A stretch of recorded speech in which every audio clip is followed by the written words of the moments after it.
Hey, welcome back to the REVan channel. We're having a great time down here at the NHRA all Ford event. You gotta love it. Got my man Kevin McKenna with me. He's running his Mustang. You've seen it before. Goes low 10s. It's been a best of 10.07. And one of the big things for Kevin is he does not have to have a roll bar, because a couple years ago NHRA changed the rule. No longer had to have a roll bar at 11.49. It went down to 10.0. Well, big news this week. NHRA changed the rule again. Kevin, what's going on with this new rule?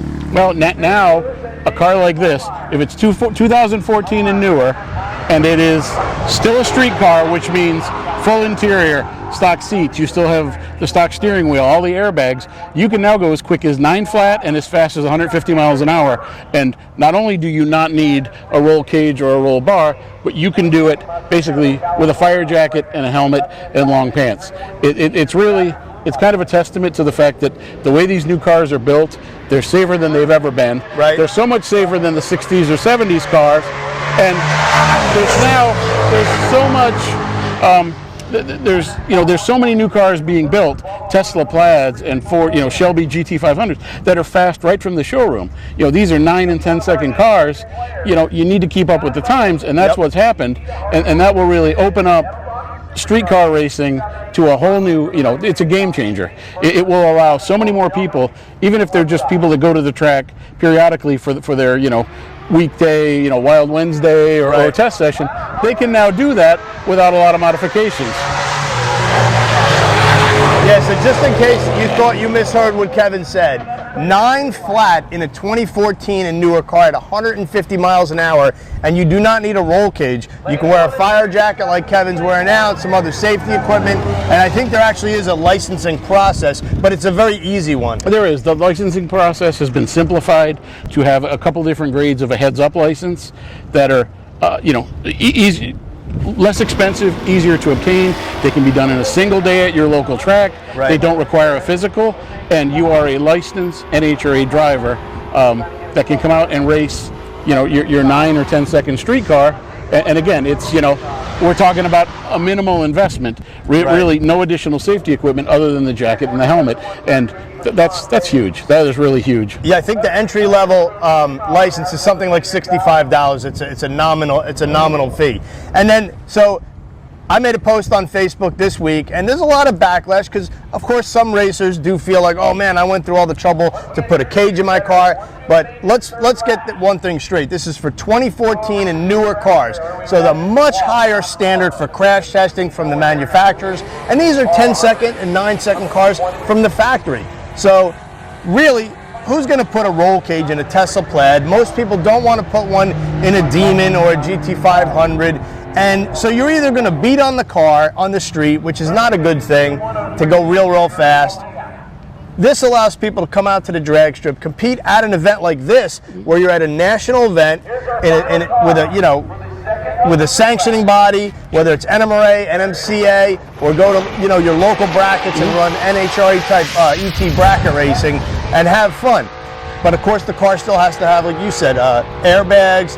A lot of the factory equipment, you can't go gut in the car to make it faster. Right, you do need, you have to have a DOT-approved street tire. Right. So it legitimately needs to be a street car.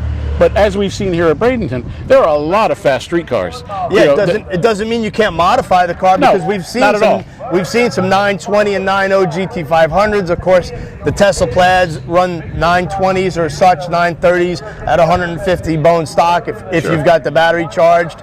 But I think this is huge news, even though there's some backlash from racers with 60s and 70s cars who've gone through the process maybe. But in my mind, I think it's good. You cannot compare a 60s or 70s car to a modern technology car.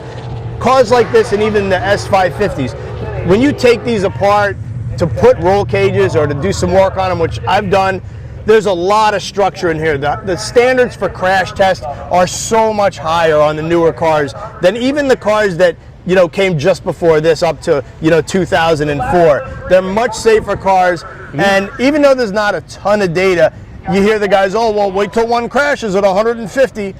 And unfortunately, racing is dangerous, right? Sure it is. We skydive. You can get in a nitro funny car. you can go downhill skiing and send yourself down a mountain, and people get hurt doing these things, but we still do it. We're humans, we're adventurous, and it's great to see NHRA jumping onto this. They're recognizing that street performance is important. And, you know, Kevin's one of the proponents of what happened here, so kudos to you, well, man. the other thing that's important to remember is the new rule is the minimum requirement. Now, there's nothing that says if you want, you can't put a roll bar or a roll cage in your car, and there's some fantastic ready-to-bolt-in kits that do just that, that aren't expensive, aren't hard to install. So, obviously, if you feel the need to have that extra layer of protection, you can do it. You know, we're just talking about the minimum standard.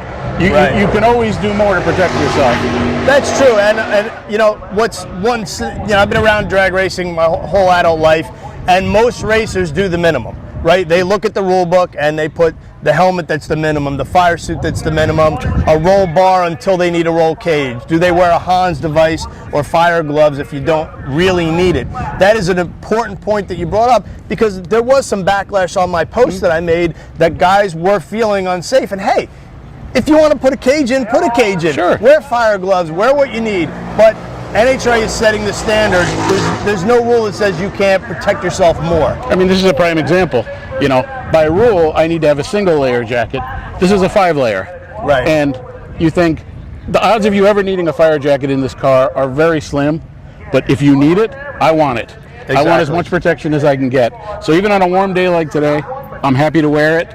And again, hopefully you never need it, but it's peace of mind to know it's there. Yeah, and it is pretty warm out here. So what we'll do now is we'll probably cruise the pits this weekend, and we'll find some examples of some fast Mustangs or Fords out here that fit this new rule. Maybe we'll talk to some of the owners and see how they feel. But Kevin, thanks for your time. Always. We appreciate it, and thanks for checking out the channel.